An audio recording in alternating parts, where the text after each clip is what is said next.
Welcome, everybody. I always give everybody a few minutes to trickle in before I start all of my housekeeping items for the evening. But I think this is going to be a really great webinar tonight. Okay, there's still a few people trickling in. So we'll let everybody do that. And as soon as everybody's in from the waiting room, we'll get us started.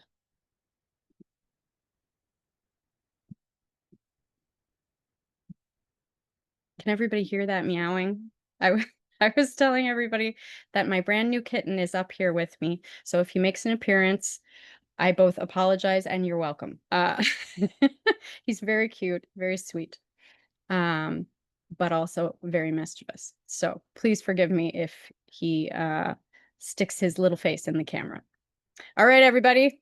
I think we are ready to get started. Good evening and welcome. I'm Rachel Rosen Simpson. I'm the program manager at the Breast Cancer Coalition. I'm so glad that you could all join us this evening to learn more about integrating complementary therapies, enhancing well-being during and after cancer care with our three amazing guests tonight, Renee Nearpass, Rafaela McCormick, and Pamela Hawkins. We are grateful to the Lisi Rosenthal Memorial Education Fund that supports coalition educational offerings like this. We could not do it without their support. Before I begin this evening's presentation, I always have a few housekeeping announcements to share. Closed captioning is always available at the bottom of your screen. There should be a little CC button and it says show captions, and you should be able to also set the language if you wish. I will facilitate a question and answer session following the presentation. So please type your questions into the chat as you come up with them, and I'll continue to compile them as the presentation unfolds. Because we have a little unusual format in that we have three presenters tonight, if you have a specific question for a specific person among our presenters, include that with your question. And if you don't include it, I will assume that all of them can answer the question, and we'll make sure that each person gives us their thoughts as best we can. So I will share those at the end with our amazing practitioners, and we will answer as many as possible before we try to wrap up by 8:30. I always try to be mindful of everyone's time. And then just a disclaimer that they cannot give any specific medical advice for an individual case during this short time that we have together tonight. So if you could all try and keep your questions broad and inclusive of others, that would be much appreciated. Because they don't know each of you, it's hard to give specific advice, but we will always try to do our best. If you want to watch the presentation again, which I think it'll be amazing and worth watching. It's being recorded as always, and we will add it to our webinar library on our website, as well as upload it to YouTube. And it's publicly searchable now, so please share with anybody that you think would benefit. I will drop both the link to the webinar library into the chat, as well as the link to register for all of our future webinars into the chat, which starting next week already is September. Isn't that shocking? Oh, goodness.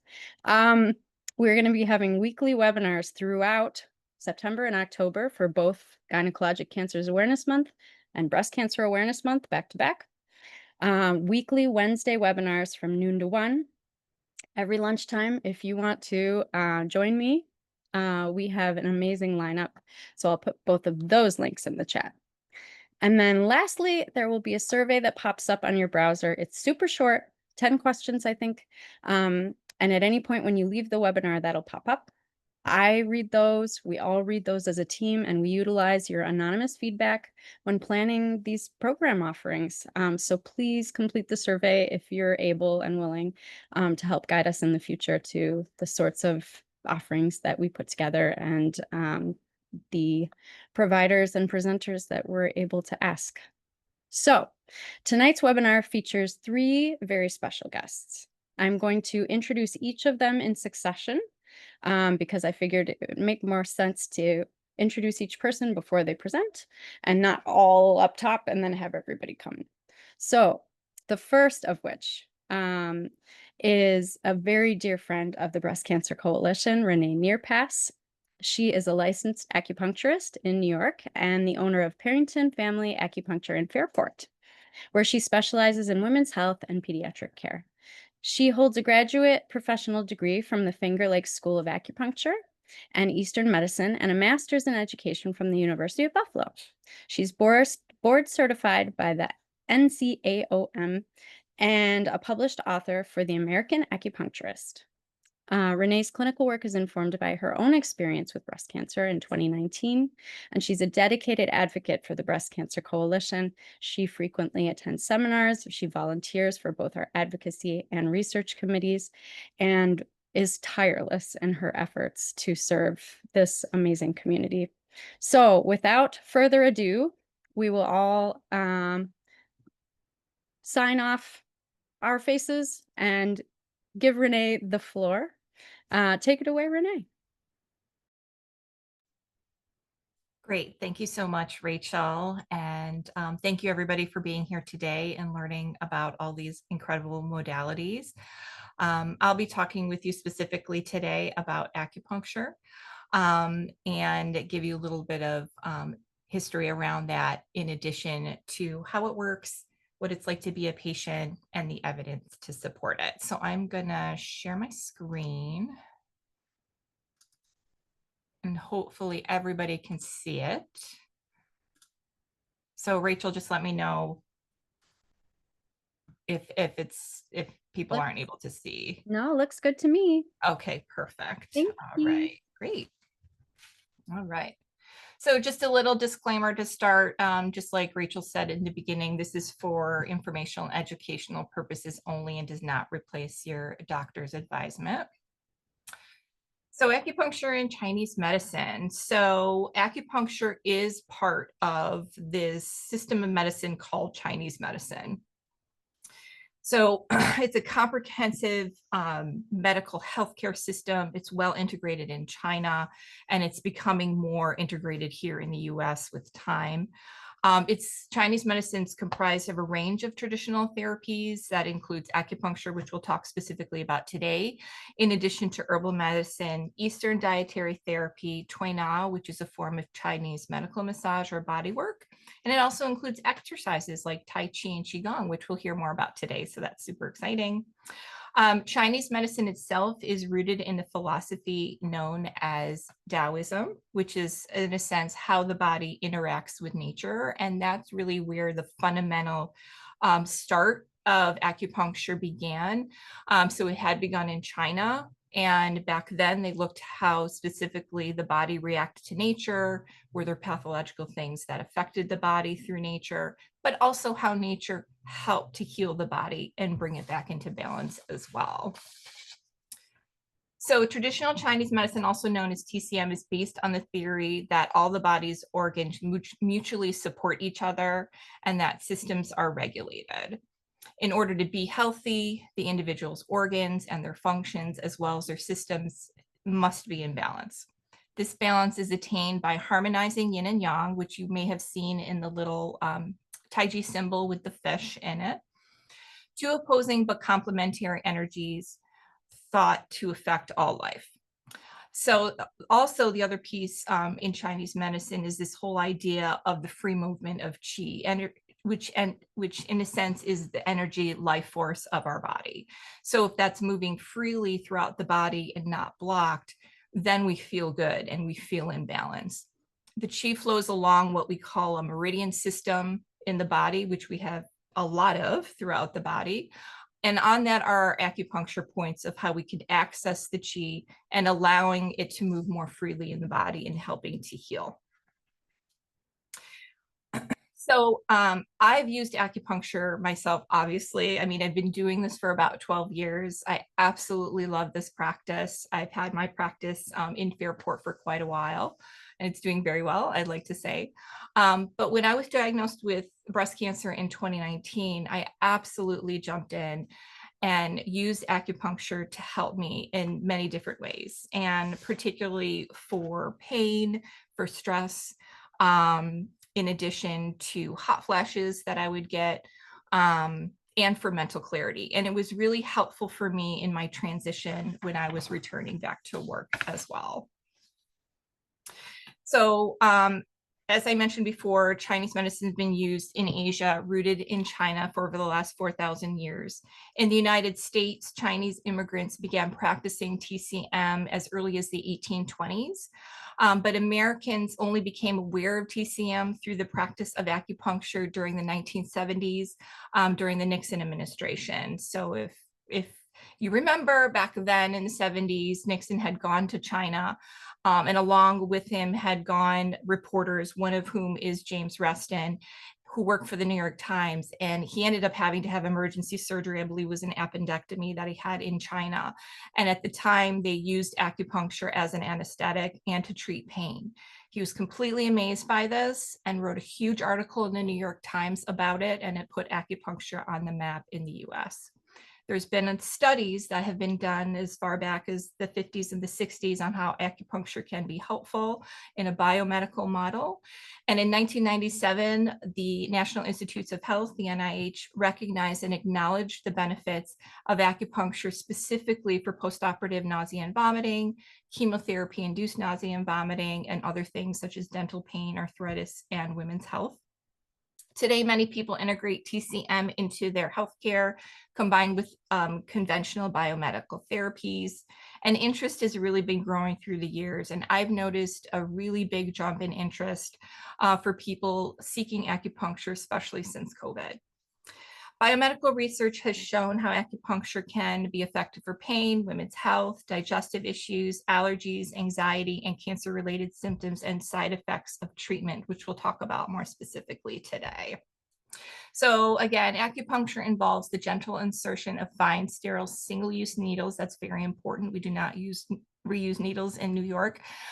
It provides balance, regulates body system, promotes self-healing, and licensing in acupuncture is required in most US states. I believe there's 3 that have not. And so it's very important you go to a licensed practitioner. So I mentioned before, promotes balance in the body, regulates qi and blood flow via the meridians. You see a little example there in the picture, and acupuncture points. So biomedically, how it worked and what they looked at is they saw that acupuncture helps to release endorphins in the body, which is the body's natural pain reliever, and helps promote relaxation, which enhances well-being and mental clarity. It also helps, what we've seen from a biomechanism is regulating the nervous system. So some of you may have heard of the autonomic nervous system, which is our sympathetic, our fight or flight, and then our parasympathetic, our rest and digest. So when we're anxious, when we're undergoing stress, that sympathetic fight or flight engages in our body. So our heart rate goes up and, we feel jittery and things. Acupuncture can actually help train the body to switching when we encounter those stressors into that rest and digest mode and calm everything down and breathe better and allow our digestion to function better as well. Inhibits pain signals. So for example, if you're walking into your living room and you knock your leg against the furniture, it doesn't feel good, right? And so what we tend to do is we'll rub it or we'll press on it just as a reflex. And that is inhibiting the pain signals that are going to our central nervous system. So acupuncture is seen to potentially do that as well. And very importantly, also helps promote circulation in the body. So that's really important for chronic inflammation, for example, and it also helps the healing process. So when we're promoting healthy blood flow to a certain area, it helps with healing and also helps with immune function. So I wanted to quickly show you a picture of the needles itself in comparison to other things. If some of you are not familiar with acupuncture, the needles are very small, very thin, very fine. They're solid, so nothing's going in or out of them. We use your body to create positive change and balance and self-healing. And again, all safety with regard to them being single use, very important. And people, one of the most common questions I get is, does it hurt if they haven't experienced it? And most people will say that just a little poke on the insertion or a little bit of pressure that they feel, and then that tends to go away. And most people fall asleep, they relax, they love to come. It's, their opportunity to rest and get away from the world for the day. So it's really not scary. And again, you can see, the differences here. Here's some pictures so you can get a little better idea. So these are pictures I've taken with my daughter. So you can see on the left-hand side, there's two different forms of insertion we do, which is a hand insertion, which is the traditional way to insert the needle. And as you can see here, they don't go in very far. So particularly when we're working with patients who have cancer, we do very gentle treatments with specific needles that go through the skin very gently. On the right side, you see we're using a guide tube insertion. So we're tapping the needle in that case, gets through the superficial layers of the skin, past those little sensory nerves where you feel the poke and into the muscle layer. So again, most people say it doesn't hurt. Certainly, if you have a needle phobia, maybe this isn't the best for you. And we have other options in Chinese medicine we could talk about. So acupuncture is complementary care. So provided alongside conventional cancer treatment from diagnosis through survivorship. Some major cancer centers offer integrative acupuncture. I think many of you may be familiar here at the University of Rochester. They offer acupuncture. They have a few of them at the Integrative Oncology and Wellness Center at the Pluta Cancer Center. My colleague, close colleague and friend who I went to school with is the in-house acupuncturist at the Roswell Cancer Center in Buffalo. So they also offer it there. And there's downstate as well that's offered, and one in particular, Columbia University Center for Comprehensive Wellness has been offering it for a very long time. And in fact, they also offer it in their pediatric cancer center as well. And one of my former professors had worked there for a while. So acupuncture is indicated to help reduce side effects, including fatigue, nausea, vomiting, GI issues, pain, neuropathy, insomnia, hot flashes, stress, and anxiety. Helps towards improving quality of life and providing emotional support. And it's amazing. I have patients coming here who are undergoing cancer treatment, are under a lot of stress, and they come in here feeling more anxious and they leave here just feeling better. I mean, my assistant has even said if she sees people leave or checks them out, they just seem more relaxed, and in some cases in less pain. Sometimes it does take a course of treatment. It may not be immediate. We're using, our body naturally. So it takes time for the body to learn what it's like when the acupuncture needles are in. And we create an individualized treatment plan for people. Collaboration and communication with medical oncology team is very, very important. And I highly stress that. And I often will tell patients, please communicate with, if you haven't already, that you're undergoing acupuncture with your oncology team. So a little bit more about the evidence-based benefits that's found in the research. So pain management, post-surgical pain, and nausea, and aromatase inhibitor pain. So that specific medication. I mentioned earlier the NIH statement in supporting acupuncture specifically for chemotherapy-induced nausea and vomiting, and that's been for a while now. And one of the things that I've experienced, hot flashes in particular. We see in research may be helpful for patients with menopausal symptoms and those on certain medications or hormone therapy. And that's also true for patients that are coming into my clinic who have undergone a total hysterectomy, who have a GYN cancer, and they may be surgically put into menopause in those cases. So we can also help with hot flashes and other menopausal symptoms that way. Fatigue has also been shown in the research to improve energy and reduce cancer-related fatigue. And what we're seeing more of, which is really good, is emerging evidence for symptom relief of peripheral neuropathy, which commonly can come from chemotherapy treatment. So I wanted to make a quick note of what's happening nationally as well. So integrative oncology guidelines, the Society of Integrative Oncology. Some of you may be familiar with them. I know we have some medical professionals here in Rochester who are members of this organization. So they're a multidisciplinary not-for-profit professional organization that advances evidence-based integrative cancer care, and they've been around since the early 2000s. And they've partnered up with the American Society Society of Clinical Oncology, ASCO, specifically to prepare guidelines based on the review of the research, particularly random control trials, systematic reviews, meta-analysis, and they put together guidelines. Here we see in their guidelines for 2022, acupuncture recommended for aromatase inhibitor-related joint pain, may be recommended for cancer pain and musculoskeletal pain. And then in 2023, acupuncture may be offered for anxiety and depression in patients with breast cancer. Important to go back and read through those because some of them are very specific as well. All right, so I just wanted to point out one or two studies. You can certainly, I indexed them here and I put the website there if you'd like to read them. So here's information on the NIH Consensus Conference. And then this particular study, the Hirschman group, who I know at the time, not I know personally, but I've read at the time, they had presented their study at the San Antonio Breast Cancer Symposium, which I had attended this past December. They didn't present it there, but at the time when the studies were done. So they looked specifically at the effect of acupuncture versus sham acupuncture or waitlist on joint pain related to aromatase inhibitors among women with early stage breast cancer. So they looked at two different stages, and one at a 6-week course of acupuncture and one at a longer 12-week course of acupuncture.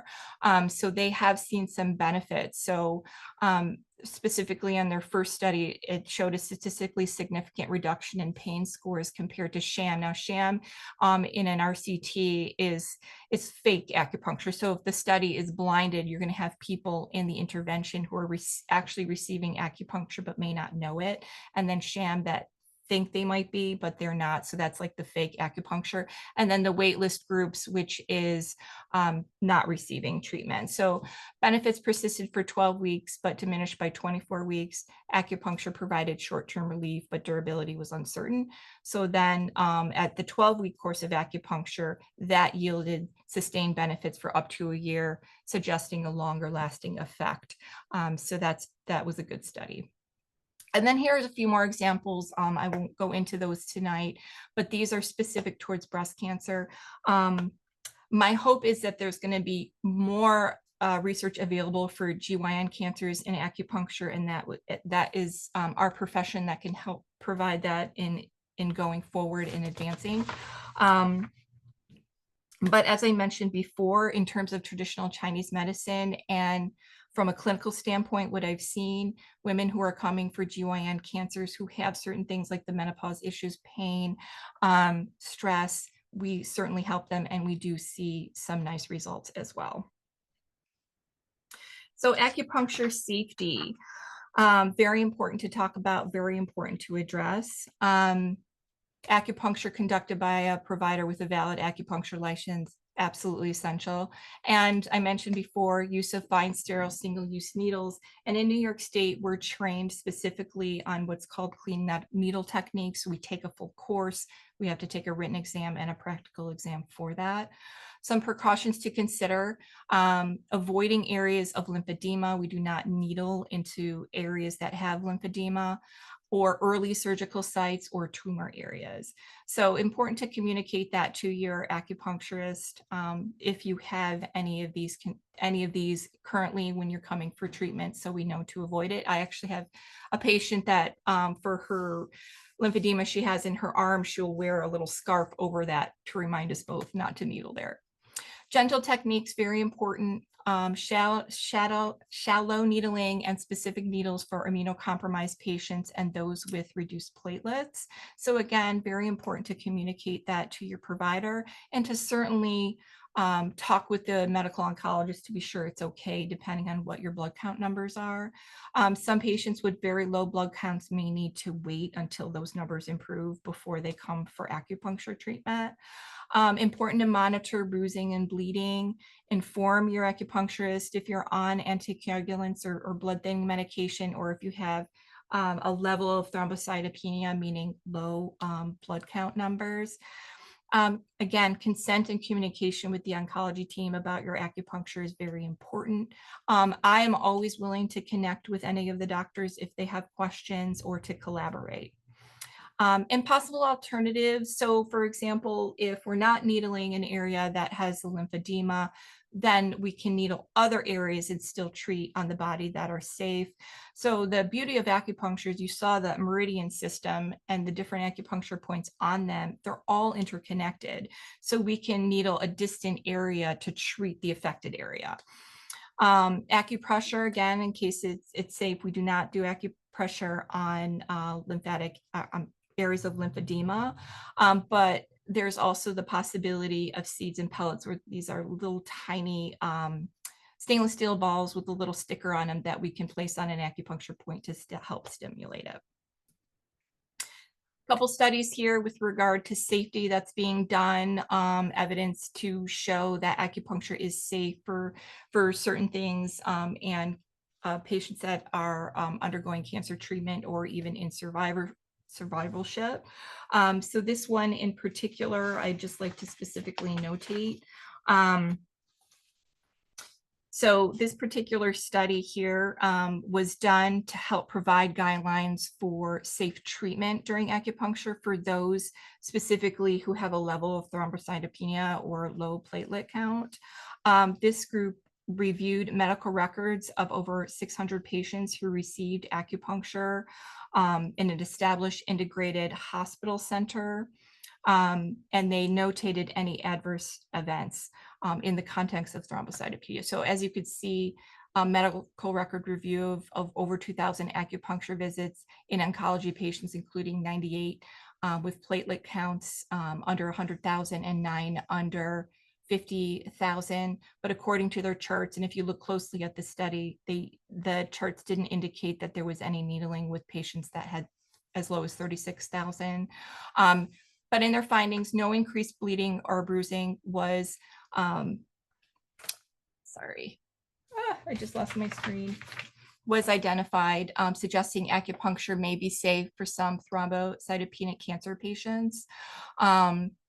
But what's important is to take into consideration that the individuals who performed the acupuncture used very gentle and shallow technique by a trained acupuncturist in an integrative clinic setting. I also wanted to point out just one or two other safety studies that it's important that adverse effects are indicated in the studies themselves. And this one did. So efficacy and safety of acupuncture for the treatment of insomnia and breast cancer patients. So this is specifically a systematic review or meta-analysis where they looked at several RCTs and came up with a report. Concluded that acupuncture partially alleviates insomnia symptoms in breast cancer patients and is generally safe based on the minimal adverse effects that had happened, but always recommending more high quality acupuncture RCTs or random control trials on a large scale. And here, this is a general study on oncology. So here, the safety of acupuncture in oncology, again, another review and meta-analysis where they looked at several random control trials and provided a report. So a comprehensive review of RCTs indicates acupuncture is generally safe in clinical settings with adverse effects that tended to be minimal, less frequent and minimal in their findings. So mild bruising, mild bleeding at the site of insertion, and there may have been a case or two, I think I was looking in there, where the patient maybe felt a little bit dizzy, but that subsided very quickly.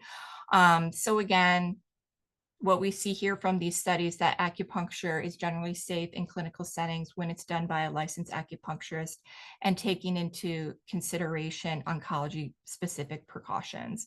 Further research is always important to do, particularly with consistent adverse event reporting. So now the fun part really quickly, and I know I'm coming to a close because I think I might be a little past my time. So the patient experience. So patients love to come for acupuncture. And as I mentioned before, it just makes them feel better to the point where they're able to maybe even do a little bit more because their pain has reduced or they're not thinking about or scheduling their life around their pain, for example. So very important that we do a full consultation with any new patients. We take the full health history. It's important that we understand what medications you're on, or if you've had recent surgery, for example. And then we do an assessment based on our Chinese medicine diagnosis. Always an opportunity to ask questions during that consultation. And we have to do the legal paperwork, which is so important, the informed consent.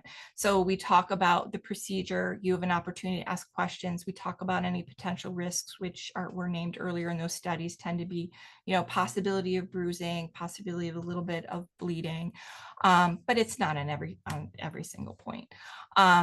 So that's important to have those conversations to answer those questions, and you give us permission to do that particular treatment.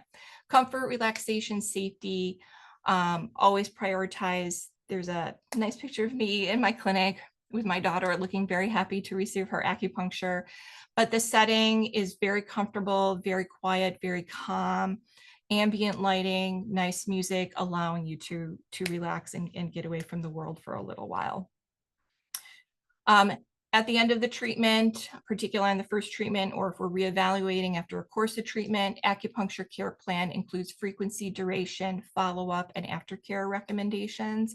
And it's very unique to the person.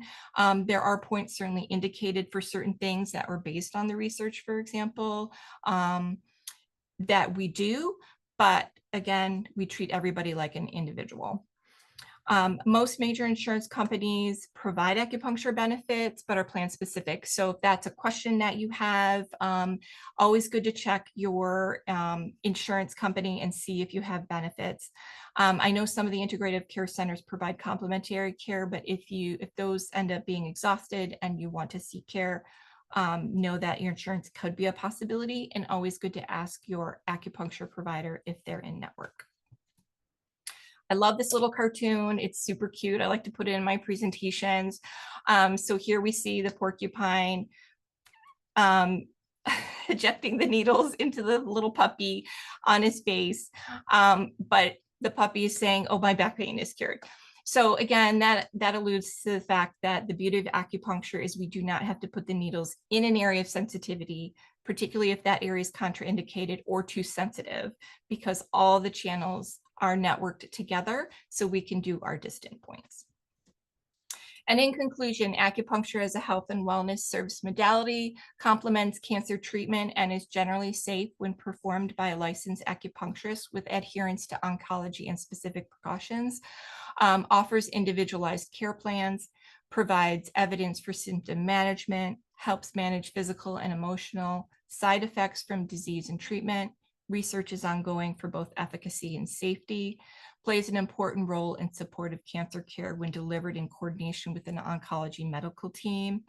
One thing about the thrombocytopenia I forgot to mention earlier is always important to ask what the safe numbers are.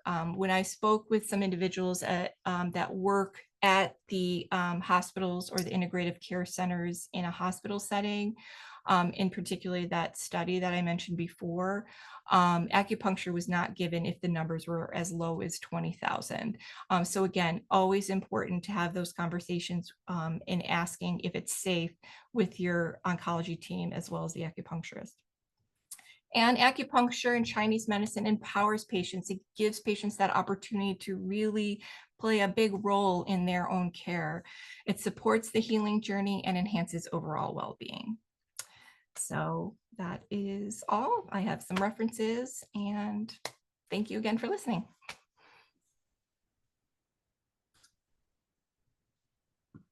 Thanks, Renee. That was so wonderful. I am a huge proponent and believer in acupuncture. And I would also say to anybody who does have a needle phobia, if it's of any help, I used to have one too. And I would say they're more like filaments, like a hair. If you blow on it, it moves. So I don't think of them like needles. I think of them like filaments, and it helps. And most of the time I do fall asleep. So if I can do that, I feel like, or at least I hope that you all could give it a try, and find that it helps with so many things that I never thought was possible, and has brought me so much relief with a lot of things that I also didn't think were possible. So grateful to practitioners like you, Renee. Thank you so much. And we will have questions for you, but we'll keep all the questions till the end, because next up is Rafaela McCormick. Hey, Rafaela. Hi. So I will introduce you briefly, and then I will hand you the torch. So our exceptional presenter, Raphael McCormick, who is a frequent instructor at the Coalition for our Qigong programs for over a decade, I believe. Rafaela is a certified Qigong therapist, completing her studies with Master Lisa B. O'Shea at the Qigong Institute in Rochester, New York in 2004, and with Master Robert Peng at the Elixir of Light Healing School of Qigong in 2008. She's been a student of Qigong since 2001 and practicing as a therapist and teaching Qigong and Tai Chi classes since 2004. And in addition to all of those, she in 2021 also studied at the foundation course in biofield tuning, and in the spring of 2022 completed the practitioner course and became a certified biofield practitioner. So I think she's going to share multiple modalities with us and help us understand what all of those amazing things mean. So take it away, Rafaela. Okay. Oh, hi. Am I meant to be large on this screen or just small? I don't know. Well, you're large on my screen, so I hope that's the case for everybody else too. Okay. And I have to say that my internet is a bit unstable. So if I start kind of speaking in a weird way, just let me know. Okay. Hi, everybody, and thank you very much for inviting me to be part of this wonderful get-together. And Renee, that was a wonderful presentation, and you covered quite a bit of what I was going to say, related to, of course, Chinese medicine. I wanted to just say a little about the history of Qigong and how it all began. And basically, it's 5,000 years old. It's like the grandmother of all the Chinese healing arts. So when the farmers were in their fields working the land, and they were very in touch with nature. And they watched animals, how they moved, and they watched nature, how it changed, all the seasons. And it entrained them to imitate those principles of nature and of the animals.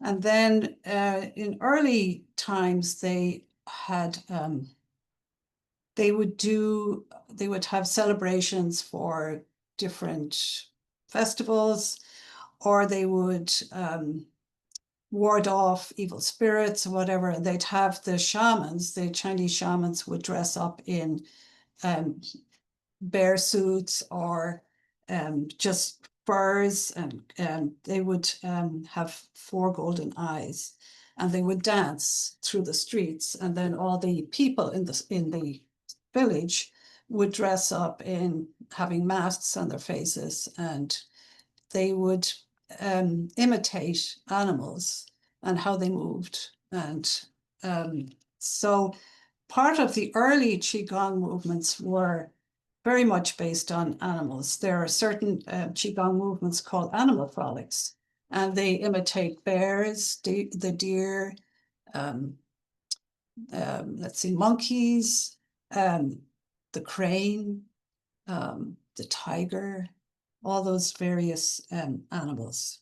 So I wanted to show you, I'm not good at PowerPoints, so I've just drawn this. I've drawn this image of Qigong. So this here, this is Qi and this is Gong. So this here would be the fire. This would be a pot on the fire. And this is the steam coming up from the fire, from the pot of rice. So the rice is transformed into Qi.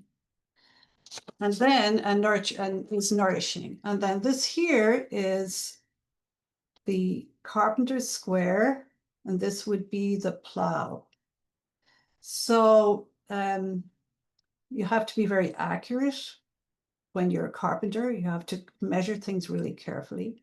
And then the plowing has to be done slowly and carefully and with perseverance. So it's the practice of moving the qi and the cultivating it in the body. So these are the radicals for that. What does I have in my notes here? What was I going to say next? There's a whole lot with the history that I could go into, but I think Renee went into quite a bit of it. So I'm a cancer survivor. I had breast cancer in 2007, and I went to acupuncture all the way through my breast cancer journey. I was studying Qigong, and well, I'd already studied a lot of it before then, but I found acupuncture was incredible for helping me with pain, helping me with nausea, sleeplessness. So I highly recommend it when you're going through cancer treatments. So the benefits of Qigong are also incredible for people with cancer. And I found that when I'm teaching at the Breast Cancer Coalition, it really helps people with anxiety or stress or sleeplessness. And the movements, I have specific, sometimes I do a walk, a Qigong walk. It's called the wind walk. And it was created by a Chinese woman who was born in 1909. And she had, her grandfather was a Taoist monk. And she had ovarian cancer.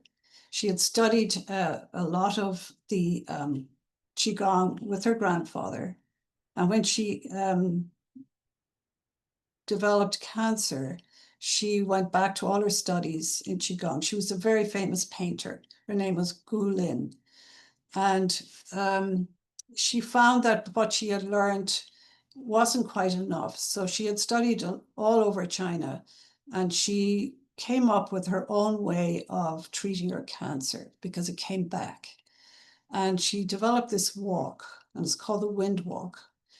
And it really helps because it takes in a lot of oxygen into the organs. It helps to clear out toxic and stuck energy in the body.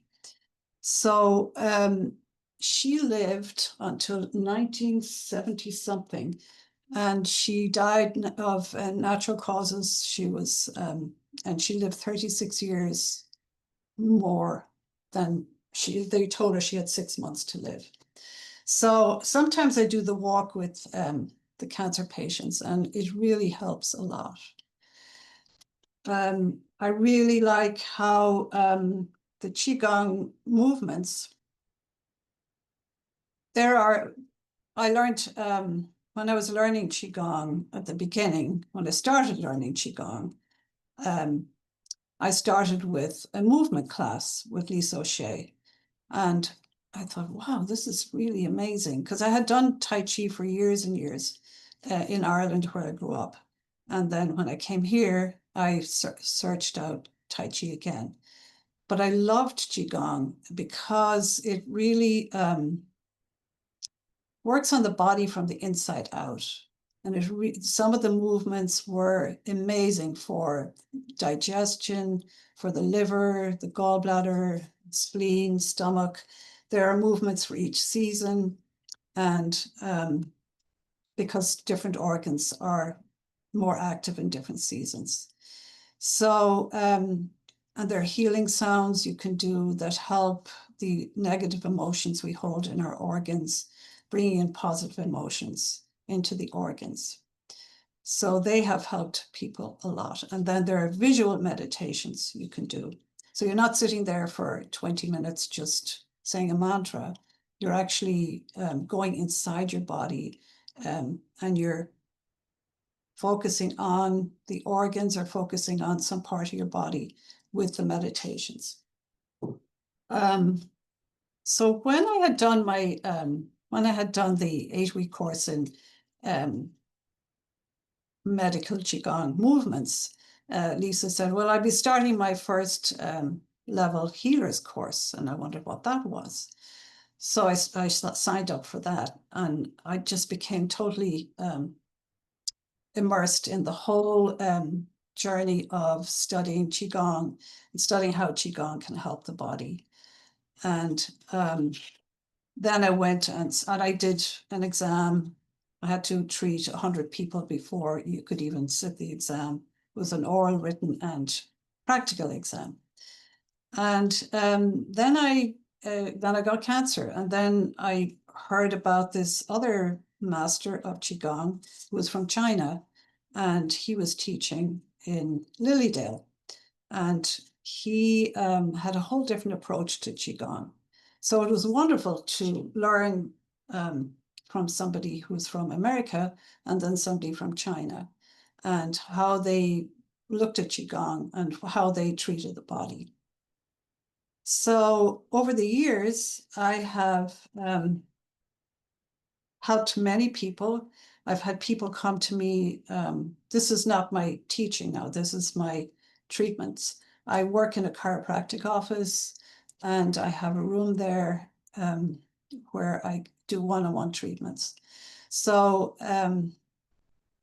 I have found people who come to me with cancer, it helps their pain, it helps their anxiety level, their stress, it helps their sleep, digestion, it helps them to feel more empowered to be part of their journey.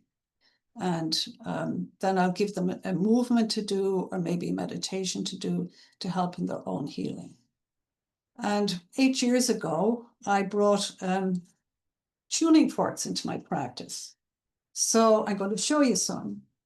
So this one here has kind of a little boot at the end. So I strike it and it vibrates. And then I'll put that on a certain area in the body, maybe an acupuncture point or a place where there's pain, and it helps to get the qi to flow through the meridians, or helps with the pain. I have one specific one that I use for pain, and it has an amethyst at the end. Oh, no, that's the wrong one. It's this one here. And this one is specifically good for pain, nerve pain, any sort of pain in the body.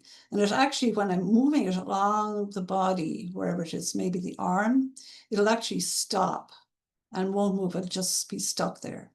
So I might get another fork and put it on that and let it vibrate. This vibrates too. So I put it on that point and slowly it'll start to move. But it's amazing. I don't do anything. It just does this. It stops. And I've had people with very bad back pain who've gone out of left my treatment room feeling really wonderful and out of pain. So I also use a pendulum, and I will use certain forks. There's a fork for each of the organs. There's one that makes a sound, and then there's one that vibrates. So I'll ding one of these for you. These are the ones that don't have weights on the bottom, and they're the ones I will put over the organ. The sound waves go into the organ, and it entrains the organ to come back into a balanced state. So here's the sound. And sometimes I'll do two together and put them over the organ or over the head or at the ears. And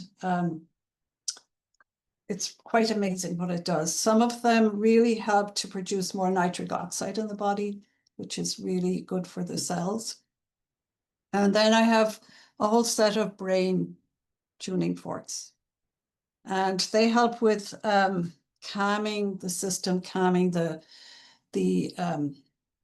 brain, the thought system. It help to, some of them are for helping you to sleep, and some of them are for concentration and clarity of your thoughts.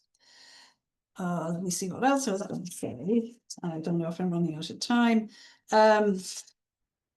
Let's see, I was going to say. So I have found, since I started using the tuning forks, that they have a profound effect and have really great benefits. It has enhanced my Qigong treatments greatly, and the sound really helps people. I have some crystal bowls that I will place over the body, and when someone comes in and they're agitated or they're just, their mind's going like, and I just strike the bowl, the singing bowl, and will bring it all the way down the body. People, you can see them just kind of calming way down. There are certain forks I use on the spine to help all the vertebrae, but only if someone has no issues with their spine. Now, since I did the biofield tuning a few years ago, and that's treating the field of energy around the body. So we all have a field of energy around our body, and it's usually 6 feet out from the body. So if, for example, you cut a trunk of a tree, you'd see rings, and that would tell you how old the tree was. Well, it's a little like that. The person is lying on the table, and that's their present day age. And then if I go out 6 feet from there, that's when gestation was, and even before that, before they were born.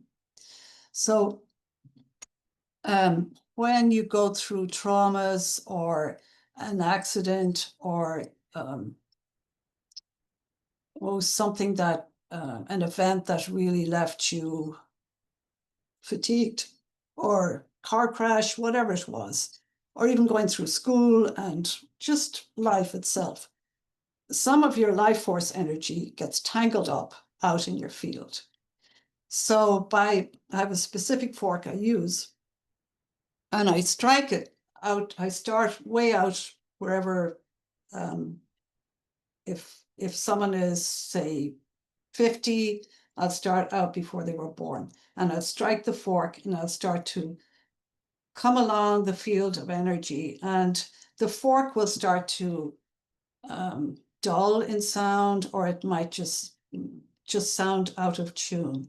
So I know there's energy stuck out there, and it's just tangled up. And what I do is I keep striking the fork there until it starts to sound clear. And sometimes the person on the table will feel some discomfort in their body. They might feel like moving or just kind of getting up, or they might cry. And I would bring a fork to the body, maybe place it on their solar plexus or their sacral or their heart area. And or they'll tell me, oh, that's when I was 5 and I fell off my bike and I broke my front teeth. And so they don't have to tell me the story, but sometimes it helps them when they actually speak it, because then it just clears it. So then I start coming in and in and into the body and drop. It's like my fork is like a broom, and I'm sweeping all the biophotons in. And so I bring them back into the body so they can be reabsorbed and used. The life force energy can be greater and it can be reused for the benefit of the person. So that's a very short version of biofield tuning, but it's quite phenomenal. And with the Qigong, sometimes if someone comes to me and they want to have a biofield tuning session, it might be more beneficial for them to start with a Qigong treatment, because it clears quite a lot that's going on in the body. And then I give them the biofield tuning sessions. So usually 3 sessions in biofield tuning is very beneficial to have, say, once every week for 3 weeks. And the same with Qigong. To start with, I do a whole traditional Chinese medicine intake, and I get a map of the body, which organ system might be out of balance and which needs to be tuned.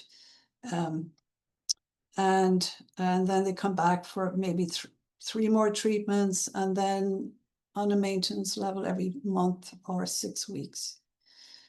So I'm not sure when I started this whole talk, so I'm not sure how much time I have. Rachel, do you know how much time I have left?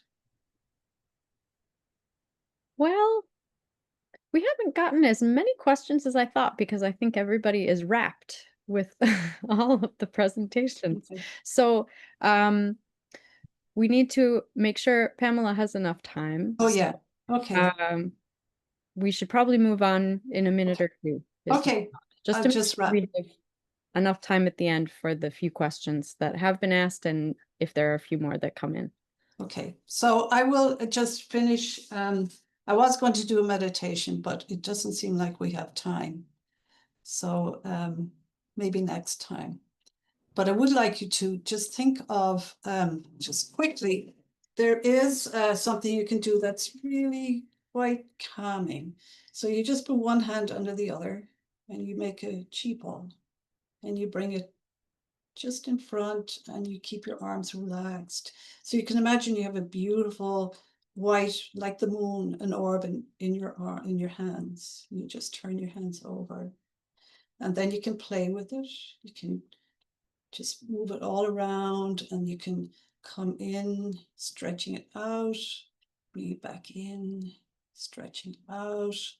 And as you breathe in and you breathe out, and you can do that for a while. It's very calming. And then you can imagine you're condensing that chi till it's a really tiny pearl. And you can put that pearl in your belly. You can put it in your heart if you're feeling stressed, or in your solar plexus. And then when you feel like bringing it out again, you just bring it out and it's small and you make it bigger and bigger. And then you can just play with your ball of chi. So thank you all for listening to me, and I really enjoyed being part of this seminar. And I hope you're all well and that your journey in life is going in a smooth and balanced way. Thank you. Thanks so much, Rafaela. I can also attest I was lucky enough to try out one of Rafaela's classes as part of our, we had a staff retreat at the coalition, and I am somewhat embarrassed to admit that I had never tried Qigong before and was trying to explain it to all of you who come to visit me and ask what it is. But I loved it. I loved it, and I felt so relaxed afterwards. And I would highly recommend it to anybody who's struggling with stress, anxiety, despair with the state of the world. It was very embodying. So, yet another modality that you can try to help with all that ails us. So, our last amazing presenter is Reverend Pamela Susan Hawkins. Hey, Pamela. Who is the founder of the Circle of Spirit. And Pamela, I'm going to apologize in advance if I butcher how to pronounce these things, but I will try my best. Okay, ready? She is an Usui and Karuna Reiki master. How did I do? Eh? uh, an emotional freedom technique, which is EFT tapping, parts revival, integrated energy therapy, which is IET, and sound tuning practitioner, a spiritual guide, and an intuitive and interfaith minister. That's a lot. You are all so talented. It's just incredible. Her ministry and energy healing practice are heartful, spirited, and welcoming.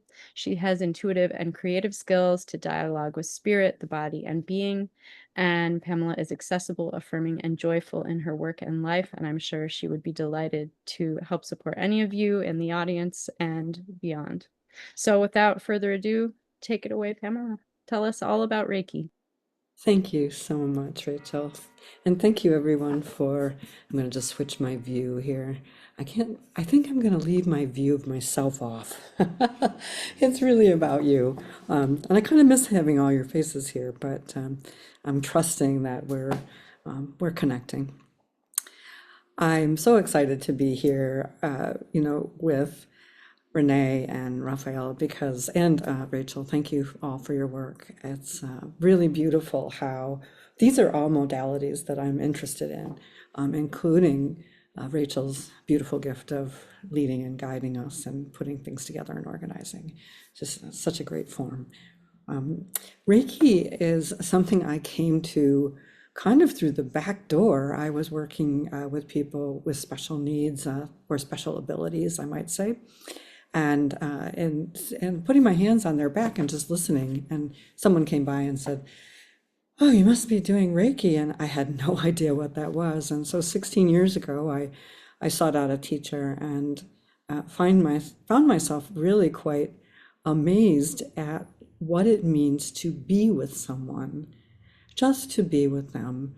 Reiki itself is a word that's divided into two syllables. So Rei means universal, and some people would describe it as higher knowledge or spiritual consciousness. And, we're all gathered up here today to kind of lean into our common goal of healing and wellness. And I'm hearing all kinds of beautiful relationships to the body, to nature, to being together, to actively relaxing, to working with sound. These are all parts of what Reiki is and does. The key part of Reiki is life force. And it's so interesting in English that we don't have a singular word for life force. So we've co-opted or borrowed the word qi, meaning this flow of energy within the body. And you probably have had many experiences as you've gone through your journey of having a startled moment of like feeling stifled, where let's say your breath is not moving and you're kind of holding your breath. And like I'm noticing I'm doing that a little right now in the presentation because I'm not seeing your faces. So I'm kind of noticing how my energy is flowing. And I can feel that it's having some, kind of maybe a little vibrance or resistance here in my breath. And so Reiki is the kind of thing where the practitioner holds a space and opens themselves to the possibility of being a hollow bone and allowing the flow of energy to pass through them. I'm going to explain it in a few different ways. The simplest way, Reiki is a Japanese form of relaxation. And I resist the word healing a little bit because healing is a mutual and shared process between practitioner, receiver, the universe, their self-care, their relationship to their belief systems, their relationship to their movement and their life in general. And so as we work with Reiki, you kind of can allow the practitioner allows themselves to be with a person. And you got to admit that having somebody just be with you for an hour can be a really powerful thing. Holding space just for you. I have received Qigong therapy as well as acupuncture. I just made an appointment with my acupuncturist, and I go to other Reiki practitioners as well because I need places and spaces where I'm held and cared for and honored and valued and loved and held in a way that's spiritually guided. Another way to explain Reiki is that in the body, all organs have a sound when they're at perfect health. And the universe isn't very fond of a void. So let's say you dig a hole, it fills with stone or water or air. The same is true for our bodies. So this is why sound healing that Rafaela was describing is so powerful, as well as acupuncture, where you're tuning or you're putting an impulse in to allow something to happen. The same is true for Reiki. It may not be visible or you may not see a tool, but the practitioner is holding themselves open for a matching form. So think about those headphones you put on when you're mowing your lawn. They sample sound, right? They're ones that cancel sound. And there's a sine wave that gets produced. So those work by sampling the sound and pumping out an opposing waveform. Now, those two opposing waveforms come together and bring it into perfect balance. This is a similar idea for Reiki, where you're holding space and the universe and the energy is available, is flowing through you, and it is meeting the receiver with the balance that it's needed. I'm not doing anything. Now, that's kind of a strange thing to say as a practitioner, I'm holding space. So that is something, but there's a trust and a faith that the universe is flowing in the most elegant way possible, kind of like prayer. It's a very intentional act on the practitioner's part to be available. In a similar way that I loved how Rafaela described biofeedback, biofield tuning, I'm sorry, Rafaela, where you may be moving your hands up and down away from the receiver and finding that edge where you can feel in your hands a density or maybe a change in temperature or a viscosity, something that the practitioner can use to sort of check where they are. Another thing that the practitioner is often doing is relaxing, just relaxing and holding space for that person. Many Reiki practitioners have empathic bodies where, and I think you may all know how this feels when you're with someone and you know their energy, you know their feeling.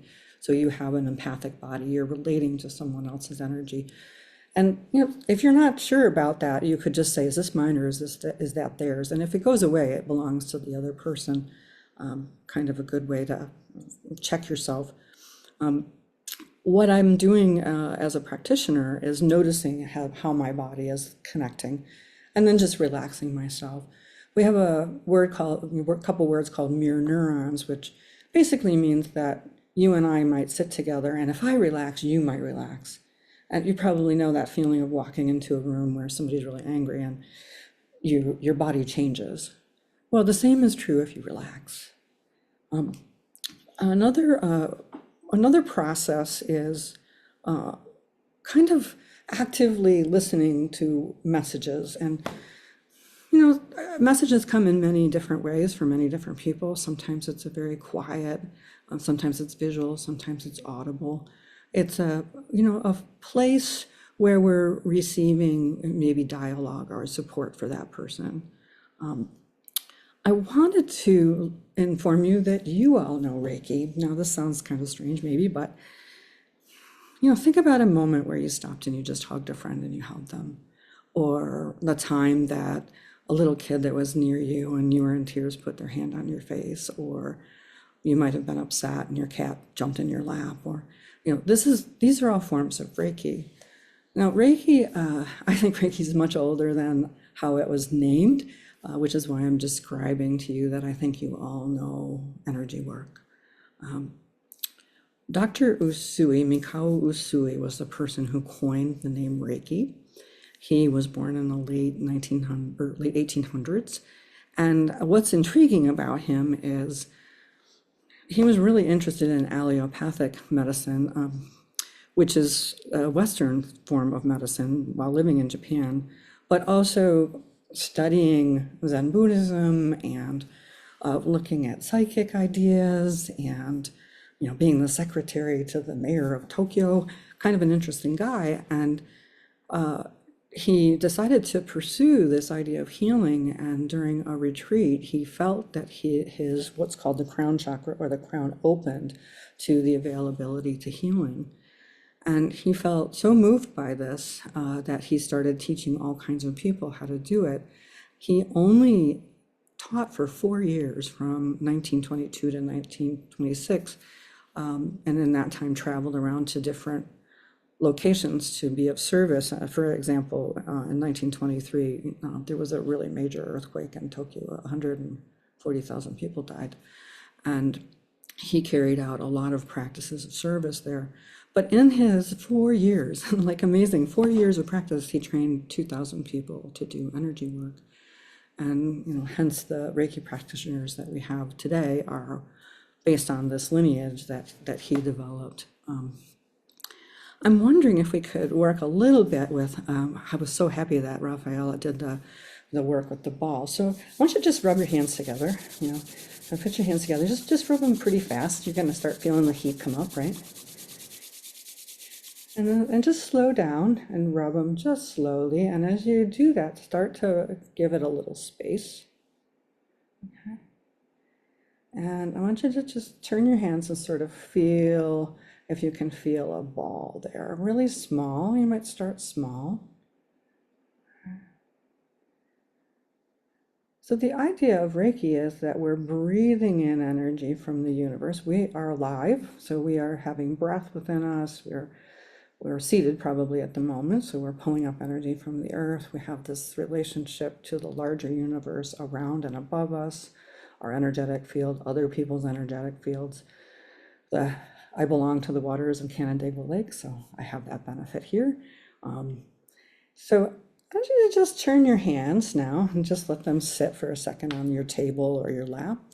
And I'm going to invite you to just breathe in the energy of the earth below you. Just imagine in your in-breath that you're breathing up through your feet, through the building you're in, through the earth below, into your heart. I want you to breathe out your hands. So it's been known through acupuncture and other forms that the heart and the palms are related. And to do it again, if you wouldn't mind, breathe in the energy of the earth below you and out your hands. And now I'd like you to add an intention, which is a lot about healing work, is what is our intention? And I'm going to invite you to offer energy work to the space you're in. So just breathe in. And you might add breathing out love, that possibility of the earth energy below you, just really supporting your space. Now, I'm going to ask you to breathe through your crown, down through your body into your heart. So imagine that you're pulling universe energy from the stars around you. So just take a breath in, through your crown, into your heart, and out your hands. Let's do it one more time. I'm sorry for the sirens in the background. And send some love to them. You might feel different breathing the energy of the earth in and breathing the energy of the sky. But either way, this is a simple way to begin exploring what Reiki looks like, what could be. I never offer Reiki to anyone that doesn't want it, and I ask their higher self, and this is true for animals too. Animals have the right of choice, and so this is a way you could work with if you have a pet. You could just put your hands on them with their permission, and they'll tell you if they don't want it, they'll wander off. And they'll actually move around a lot to show you where they'd like it. But if you breathe in the energy of the earth below you and breathe it out on with your hands on their fur or at a distance from them, they'll respond and they'll let you know one way or the other if that works for you, for them. And lastly, I know this, we were invited to talk about the merging of modalities. I've had the great gift of working with a number of individuals who helped me do research around the relationship between Reiki and cancer treatments. And so we explored pre-chemo, during chemo, post-chemo, pre-radiation, during radiation, post-radiation, and found that the intentionality of Reiki was very helpful in directing the chemo and radiation to specific locations.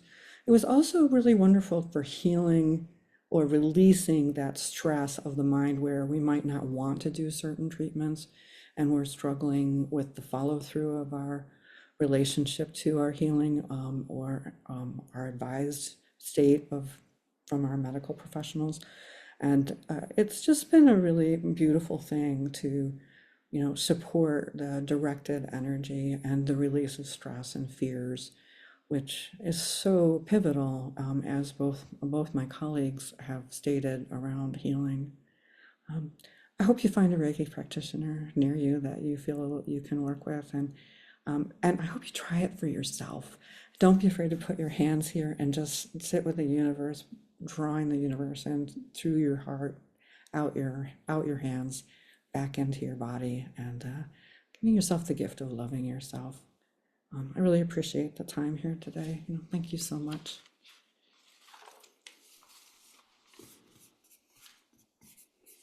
How lovely, Pamela.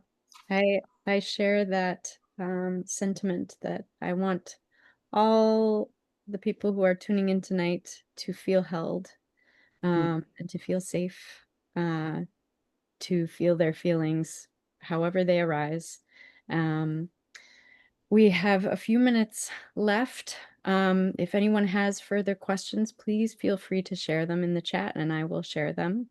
But if Renee and Rafaela, if you could come back into the room, Um, there's just a few questions, and I figure we have 15 minutes. Um, and so, without wasting any time, the one main question that came in, and I think for each of you in succession, um, Renee, how about we go first? Um, how does acupuncture affect lymphedema? Which is something that can happen for folks who have experienced surgeries for breast cancer and for gynecologic cancers, and both in arms and legs. And I know it's something that many struggle with afterwards. Yes, that's a very important question. So, as I mentioned earlier, acupuncture can help stimulate circulation throughout the whole body. And by doing that, that in turn can help reduce swelling, and help with potentially that lymphatic drainage, and reduce fluid accumulation. So, just the idea of how acupuncture helps with overall systemic or overall body circulation, it could potentially help with lymphedema, especially if the lymphedema is causing discomfort, because acupuncture can be very effective in helping with discomfort and pain in general. So it helps with discomfort, and it could potentially help just with the idea of circulation, to help reduce the swelling. Great, wonderful. Okay, Rafaela, does Qigong help with lymphedema? Or could it? That's, you know what, I don't know too much about lymphedema, but I mean, I know about it, but I didn't learn anything about it relating to Qigong. But I know balancing all the various organs in the body, having them do the brushing, of the lymphatic system on the legs, on the arms. Some of the Qigong movements can help, the exercises, the movements can help. Some of the, yeah, there are ways, but I'm not sure in therapy practice. I would just do a more whole treatment on the body. So I wouldn't touch the area where the lymphatic system was where you're having trouble, because I don't want to aggravate it and I don't know enough about it. That's my answer. All right, that makes sense. And then, Pamela, can Reiki address lymphedema? I think the energetic field outside of the body can be very supportive to help move energy within the body. So, rushing and moving energy external from the body can be a useful tool for any kind of physical movement within the body. I've am less qualified as a medical professional in regard to lymphedema. I really would probably encourage people to look at lymphatic massage, as I have done with many people I've worked with, because it is directly a scientifically viable form for moving fluid. So I wouldn't want to qualify something. I think one of the interesting things about Reiki and other energy forms is that they can help greatly, and then somebody might say, "Oh, I'm stop taking my meds," and I'm like, "No, no, I'm not a medical professional, right? Renee is a qualified medical professional in her field, and I think it's important for energy practitioners to redirect and not claim, like, I know how to do that." Yeah. I think the title of this webinar was very carefully chosen, complementary. Mhm. These things go together, and it doesn't have to be one or the other. Right. And that another question that I had, could all of these therapies work together synergistically? And along those lines, Renee, were also very intentional to advise everyone to inform their oncology team about other modalities that they're using. Mm. Would you recommend universally to do that? So can these therapies go together synergistically? Can they all work together? And is it important to inform your, medical providers and your oncology team about everything that you're doing? I believe in wholeheartedly open lines of communication among medical providers. I always encourage patients to talk about their interest in acupuncture and to certainly get their advisement on that, particularly if they're undergoing certain treatments, or if, again, as I mentioned, if they're either white or red blood cell count levels are too low to have acupuncture and to wait until those are improved. So it is very important for patients to certainly talk with their oncology team about their interest in complementary care. I think that's very important. And again, I always am open to talking with any medical providers if they have questions about what I do.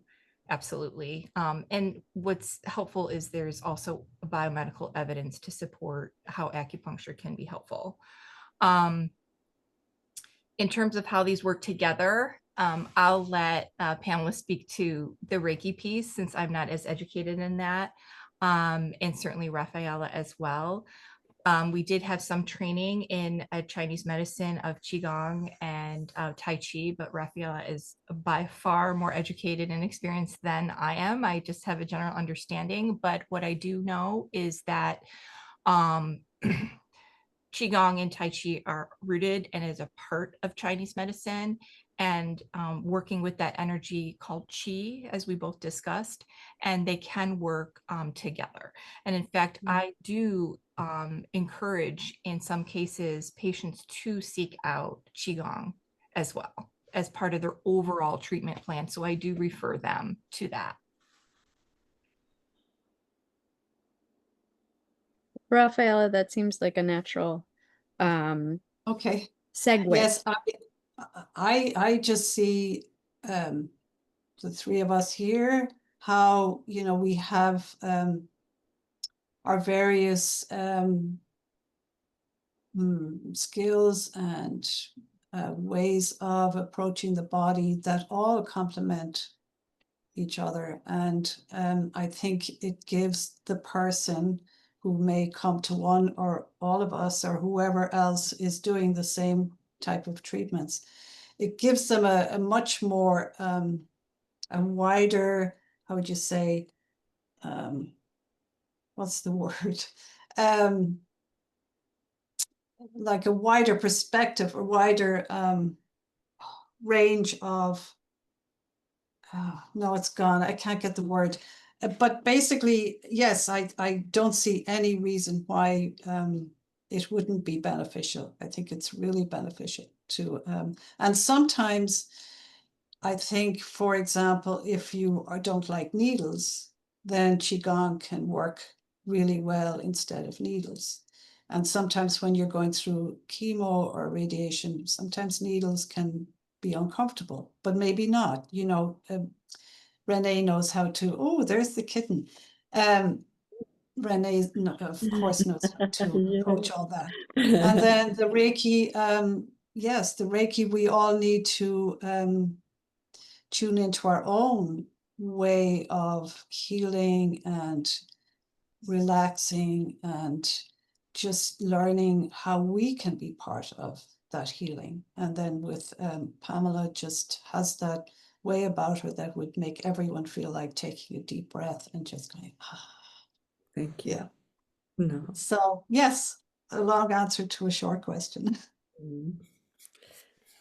What about you, Pamela? How do you feel that Reiki integrates with other modalities? I think Reiki goes with anything. It goes with sleep, it goes with vivaciousness, it goes with, I've stopped myself from coughing with COVID, if, just with energy work. So it's a very viable form. I would really encourage people to tell their medical professionals, see this, that's Reiki, let them go. Let that beautiful kitten. Oh, got it. I got it. Velvet paws. Yeah, call for velvet paws. Um, um, I'm I'm really interested in inviting people to share that with their medical professionals because I think it's Mm, just so great for medical professionals to consider and be supported and maybe even educated by each of you about what other possibilities are out there that are really vibrant, connected, supportive modalities for whatever energies that people are trying to deal with. That's mhm, really helpful to me as a practitioner. And I want to also add that I believe, in regard to each of my colleagues, that our forms are complementary to any religious or spiritual practice. yeah. So, we think that, oh, it's Chinese medicine, oh, that's not appropriate for a certain segment of the population. But I think this is a beautiful energy that comes with the world we live in, and it's like part of all things. And any practice that we have can use a vibrant relationship like this. So I just wanted to add that while the topic came up. Yes, tell your there's some really good studies from Harvard on Reiki in hospitals, and they're really powerful tools to look at, to sort of see what does it mean when we take time just to relax. Mm. It's like, I have to have time for that. So I'll pass on that. Yeah, I can attest to, I used to work in the outpatient infusion rooms around Monroe County for about 12 years while people were getting chemo, and Reiki was part of our program. And the amazing experience that offering that to anybody who was in the infusion room, it didn't matter if people were getting treatment or if people were visiting people getting treatment, or they were there for getting treatment, other things, but they were getting an infusion for something. The amazing difference that it made to just have someone help them to exist, come back into their bodies, yeah, not be stuck in the cycle of just complete terror sometimes, to be embodied and to have assistance in that relaxation. It made a huge difference. I could see it in real time. And I experienced it myself on a day where I had a lot of squiggles and there weren't a lot of people there. And I experienced Reiki. And I still don't understand entirely how it works, but I will say it works. My squiggles were gone. So, um, there was one other question that just came in about tapping. We only have 2 minutes left. Um, but practicing tapping, I guess that's also sort of related to acupressure, perhaps. Um, Pamela, you mentioned tapping. Rafaela, you mentioned some, you know, Yeah. embodiment Mhm. exercises. Um, is that something that you offer in your therapy practices to folks as well? Do you integrate all of these Uh, different strategies? I guess is a good question. Renee, um, how about I'll start with Pamela since I started with you first. And Pamela, how Um, do you work those together? Yes, I use the combination of them frequently, and emotional freedom technique or tapping is just such a great complement to people who are like acupuncture. Or I've used it in my qigong classes that I've taken. I've had the experience too of tapping on the body, but it's about speaking to a story, or using a repeated phrase. Some people don't need to use the story at all, tracking their body and tapping different meridian points as they're sharing their ideas, and the practitioners tapping along with them to find, different ways of releasing whatever is stored in the body and whatever location it's stored in. So, and I'll pass to Raphael. I want to be conscious of the time. uh, yes, I at the end of my classes, we usually do tapping, different from the type of tapping you were doing, Pamela. When you do Qigong, a practice of Qigong, a lot of the energy that needs to be released from the body comes out to the surface of the body. So by tapping the head, there are a lot of acupuncture points in the head. You tap, tap, tap all around and tap the back of your neck and your neck here. And then you tap down the yin meridians, which are on the inside of the arms, from the armpit, from the side of the breast. You have your heart, pericardium, and lungs. And then you tap up the outside for the small intestine, large intestine, and triple heater. And then you do the same on the other one. And then you tap your kidneys and your adrenals and you rub them. And then you go down the outsides of the legs, which is the gallbladder meridian, and you sweep up the inside of the legs where the liver, spleen, and kidney meridians are. And you do that a few times. And then to flush out everything in, you put your hands on your kidneys and you sweep down the back of your legs, and that's for the bladder. And then you just you always do it after Qigong practice. So it just clears everything. And then you stand and quietly meditate for a few minutes. And yeah, that's our type of tapping. I know the other type has a specific, it's what you were doing is, different type of tapping. It's all great. Yeah. Okay. That's wonderful. Well, we are officially over time. I was going to say that I'm so grateful all of you could join us. But I think sort of a theme that came out of all of this is these are all ways that we can each invest in ourselves, invest in our well-being, I think, and also to slow down and just be embodied. Which it's so easy lately things are moving so quickly. The landscape is shifting. There's a lot of chaos and there's a lot of heartbreak for tender hearts like ours that are constantly trying to care for all of you, but also care for ourselves so that we can keep caring for each other. And I don't think any of us can do it alone. And I'm so grateful to have all of you in this community because we support each other's work and we support each other's being in the world. I couldn't do what I do without all of you, and I hope I can support you as you support us and you support this community. We're blessed to have you. Thank you. And before I get too schmaltzy on all of you, because I know I have the tendency to do that, I did want to say that those weekly webinars, somebody had brought up about lymphedema and massage. Pamela, I think it was you. One of our weekly webinars in September is going to be about lymphedema management strategies and also scar tissue management strategies, including PT and massage, and how all of these things work together. So please tune in, and I hope to see all of your radiant faces in the universe somewhere other than Zoom. It would be wonderful to see you.